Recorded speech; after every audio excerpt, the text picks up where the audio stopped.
ಅಸ್ಸಲಾಮು ಅಲೈಕುಂ, ನಮಸ್ತೆ ಎಲ್ಲರಿಗೂ. ಇವಾಗ ಎಲ್ಲರ ಬಾಯಲ್ಲೂ ಒಂದೇ ನ್ಯೂಸ್, ಹೆಣ್ಮಕ್ಳು ಮರ್ಡರ್ ಮಾಡ್ತಿದ್ದಾರೆ ಅಂತ. ಒಂದು ಡ್ರಮ್ ಅಲ್ಲಿ ಒಬ್ಬ ಗಂಡಸ ಸಿಗ್ಬಿಟ್ಟ ಅಂತ ಹೇಳಿ ಎಲ್ಲರೂ ಅದೇ ಹೇಳೋದು. ಒಬ್ಬ ಹೆಂಡತಿನೇ ಹೊಡ್ಬಿಟ್ಲು ಗಂಡನಿಗೆ, ಡ್ರಮ್ ಅಲ್ಲಿ ಸಿಮೆಂಟ್ ಎಲ್ಲ ಹಾಕಿದ್ಲು ಅಂತ. ಇನ್ಸ್ಟಾಗ್ರಾಮ್ ಅಲ್ಲೂ ಅದೇ ರೀಲ್ ಬರೋದು.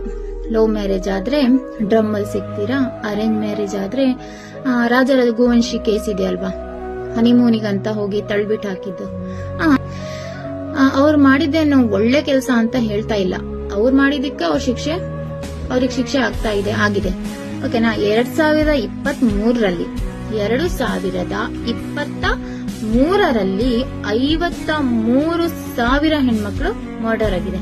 53,000 ಹೆಣ್ಮಕ್ಳು ಮರ್ಡರ್ ಆಗಿದೆ. ಇದು ಯಾರು ಹೇಳಲ್ಲ, ಹೆಣ್ಮಕ್ಳಲ್ವಾ.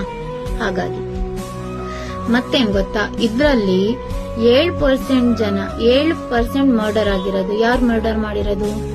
ತನ್ನ ಗಂಡ ಇಲ್ಲ ಎಕ್ಸ್ ಗಂಡ, ಬಾಯ್ ಫ್ರೆಂಡ್ ಇಲ್ಲ ಎಕ್ಸ್ ಬಾಯ್ ಫ್ರೆಂಡ್, ಇವರೇ ಮರ್ಡರ್ ಮಾಡಿರೋದು. ಇದಕ್ಕೂ ನಿಮಗ್ ಡೌಟ್ ಇದ್ರೆ, ಇಲ್ಲಪ್ಪ ಇಷ್ಟು ಸತ್ತಿಲ್ಲ ಹೆಣ್ಮಕ್ಳು ಅಂತ ನಿಮಗ್ ಡೌಟ್ ಇದ್ರೆ, ಒಂದ್ಸತಿ ಗೂಗಲ್ ಅಲ್ಲಿ ಸರ್ಚ್ ಮಾಡಿ ನೋಡಿ.